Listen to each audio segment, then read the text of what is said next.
Aujourd'hui, nous allons parler de Chainsaw Man.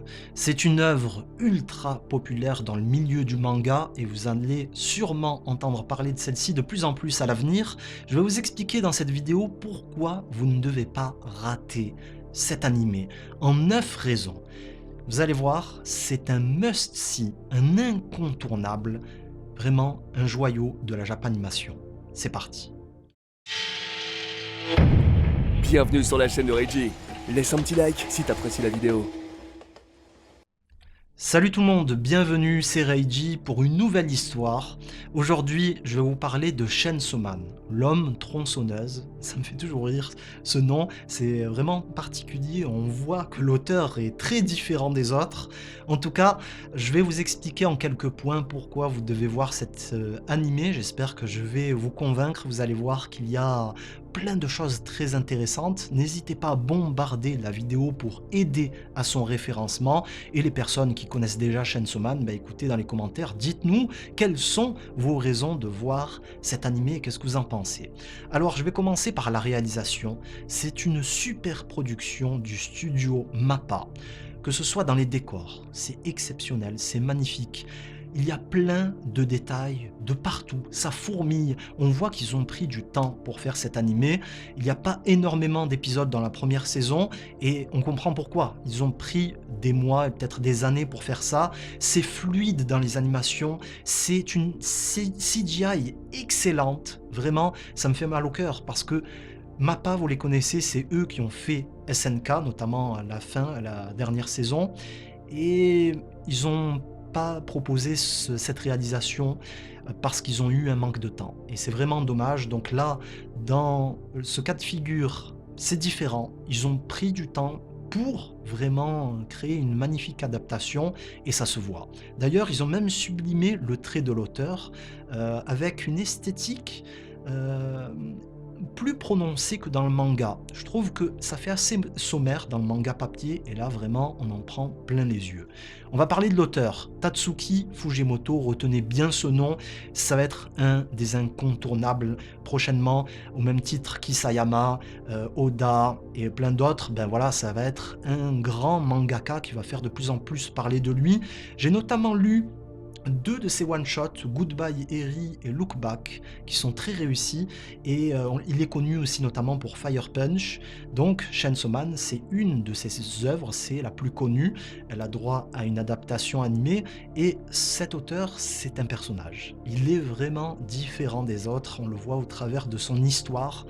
Retenez juste ce nom, juste celui-ci, ça vaut le détour pour savoir un petit peu ce qu'il propose. Ça vaut le coup de regarder son animé pour un petit peu être plus familier avec cet auteur et voir sa qualité d'écriture et ce qu'il a l'habitude de proposer dans ses fictions. En troisième raison, je vais vous parler de l'histoire qui est très sombre et ça c'est une marque de fabrique de Fujimoto. L'histoire commence, le personnage principal a vendu ses reins, ses yeux, enfin un œil, une partie de son corps que je ne vais pas citer, pour éponger ses dettes. C'est ultra sombre. Il est triste, il est tout seul, il est endetté, il a perdu son père, sa mère aussi, hein, qui était malade, et lui aussi il crache du sang. Voilà, c'est un tableau de départ assez terrible, il mange du pain de mie pour survivre, il n'a pas d'argent. Voilà, c'est très particulier et c'est la marque de fabrique de l'auteur, il aime bien raconter des histoires sombres. Alors dans Chainsaw Man, c'est poussé à l'extrême, vraiment dans ses choix d'écriture, mais dans ses autres œuvres, c'est quelque chose qu'on retrouve. Ce sont des seinen, c'est mature, c'est violent, c'est poignant, ça va dans des thèmes qu'on n'a pas l'habitude de voir dans le manga et ça apporte du coup un renouveau. Je vais vous parler maintenant du héros, du personnage principal, mais en fait c'est pas un héros. Je vais vous parler de l'anti-héros, Denji. Voilà, c'est le contraire d'un héros classique qu'on pourrait voir dans un shonen par exemple. Il n'a pas d'honneur, il est seul, on le voit hein, dans la vidéo, on l'a vu quelques minutes en avant. Il a avalé une cigarette pour quelques yens, quoi. C'est assez particulier. Il est seul, il a aucune qualité. Et moi, c'est un petit peu le ressenti que j'ai eu en lisant un petit peu le manga.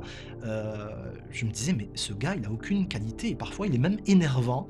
Mais c'est assez original de suivre une histoire dans ce genre-là parce que on a un postulat de départ différent. On va pas suivre quelqu'un qui est charismatique ou qui a une marge de progression, qui nous donne envie de le suivre. Là, c'est un petit peu différent. C'est un loser et on se demande quel va être son objectif, qu'est-ce qu'il va devenir. C'est un meurtri de la vie qui cherche un brin de bonheur. C'est vrai qu'il n'a pas été épargné, il a été très éprouvé. Et du coup, il a droit peut-être à une vie meilleure en devenant chasseur de démons, Devil Hunter. Et c'est là que commence l'histoire. Je vais vous parler ensuite des personnages. Ça vaut le détour. Il y a des personnages très charismatiques dans cette œuvre, notamment Makima, Power, Aki, Pochita, qui est un petit peu la mascotte de la série, qui est très mignon. Lui, c'est pas trop le charisme, mais il y a des personnages qui sont ultra populaires parmi les lecteurs et vous allez entendre ces noms très souvent. Donc, pour savoir qui sont ces personnages et pourquoi ils sont tant appréciés, ben, je pense que ça vaut le coup d'œil. Ils sont Je retiens notamment Power, son côté garçon manqué, un petit peu bizarre, Aki. Il parle pas beaucoup, mais il est ultra charismatique. Makima, et cette relation un petit peu bizarre avec Denji, un petit peu de la domination, c'est un petit peu particulier. Elle est d'ailleurs très mystérieuse avec ses yeux, son regard qui est un petit peu hypnotisant, et c'est bien retranscrit dans l'animé. Je vais vous parler de la prochaine raison. C'est un seinen peu conventionnel. Ça change vraiment des œuvres habituelles. En fait, pour vous dire clairement les choses, il n'y a rien qui tourne rond dans Chainsaw Man. Rien. Tous les codes habituels que vous pouvez voir dans les mangas, ils sont absents ici. Donc voilà, c'est un petit peu, on est jeté dans la nature, on arrive dans un nouvel univers et vous tombez sur vos pattes et vous essayez de comprendre ce qu'il se passe. Voilà ce qu'on ressent à la lecture du manga et en visionnant l'animé. La censure, c'est une œuvre très violente, sachez-le. Il s'agit de découper et affronter des démons. Et du coup, il n'y a pas de censure dans cet animé. Et ça, c'est un très bon point parce que vous le savez, en général, dans les adaptations de mangas violents, ben, on a toujours droit à de la censure. Des ombres dégueulasses, des trucs qui vont un petit peu gâcher le tout. Ben là, ce n'est pas le cas. On le voit dans l'épisode 1, ça commence très fort. Denji se fait à un moment planter. On voit le couteau qui sort de son abdomen. Et on n'en rate pas une miette, quoi. Donc, je trouve que c'est un petit peu le cas d'une vraie adaptation. C'est pas un truc où on va essayer un petit peu de cacher les détails. Là, on vous montre vraiment le message de l'auteur, et ça, pour moi, c'est un point très positif. La qualité d'écriture, elle est vraiment aussi propre à cet auteur. Il est beaucoup dans la psychologie, dans la profondeur, dans ses messages. C'est-à-dire que c'est pas quelque chose qu'on va comprendre tout de suite d'emblée de jeu, c'est assez implicite, il joue beaucoup là-dessus. Donc, pour vous donner un exemple, dans l'épisode 1, Denji, en fait, il est traité en larbin par les Yakuza. Donc, il est endetté, il travaille pour eux pour une misère, et il entrevoit un avenir un petit peu plus radieux en ayant cette capacité, il devient le Chainsaw Man. Je ne vais pas vous dire comment, mais en tout cas, il devient le Chainsaw Man.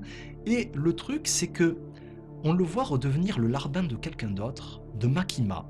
Du coup, on se pose la question, quelle est la finalité derrière tout ça? Quel est l'objectif? Où va-t-on? Ben voilà, c'est un exemple parmi tant d'autres. Il faut un petit peu se creuser les méninges, il faut suivre tout ça et prendre du temps. Et souvent, ça pousse en fait le spectateur à mettre pause et à s'interroger.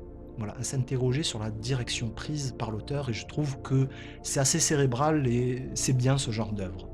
Enfin, c'est une histoire intrigante, et ça je vous l'ai un petit peu dit en quelques mots, mais je vais développer. L'auteur, moi pour ma part, lorsque j'ai lu le manga, je ne suis pas allé très loin, mais ça m'a donné beaucoup de fil à retordre, et je m'interrogeais beaucoup. Qu'est-ce qui va se passer par la suite? Vraiment, quel est l'objectif de cette œuvre? Je ne sais même pas caractériser en fait ce manga. Je ne sais pas comment vous le caractériser clairement et vous dire ben c'est une œuvre d'espoir, c'est une œuvre comique, c'est une œuvre violente. Voilà, on ne sait pas trop quelle étiquette coller à ce truc. C'est une sorte de mélange. C'est assez inédit, voilà. Et au départ, c'est très flou. Donc ça attise notre curiosité, on essaye de comprendre quelle est la finalité de tout ça. où est-ce qu'on se dirige, et ça, pour le comprendre, il faut regarder tout ça. Merci d'avoir regardé cette vidéo, n'hésitez pas, comme d'habitude, bombarder les likes, ça aide grandement. Écoutez, il y a d'autres vidéos qui sont en préparation, donc n'hésitez pas à vous abonner pour ne pas les rater. Aujourd'hui, j'ai fait une vidéo un petit peu originale dans ce genre-là, pas une review classique, et si ça vous plaît, je pourrais vous reparler de Chainsaw Man. Merci et à très vite pour d'autres contenus. Merci d'avoir regardé cette vidéo. Si t'as aimé, tu peux apporter ta contribution sur Tipeee. Et sache que certains avantages exclusifs sont disponibles pour les donateurs. Enfin, tu es bienvenu pour participer à la discussion en commentaire et sur les réseaux sociaux. Le programme de la chaîne continue? Alors, à toi de cliquer.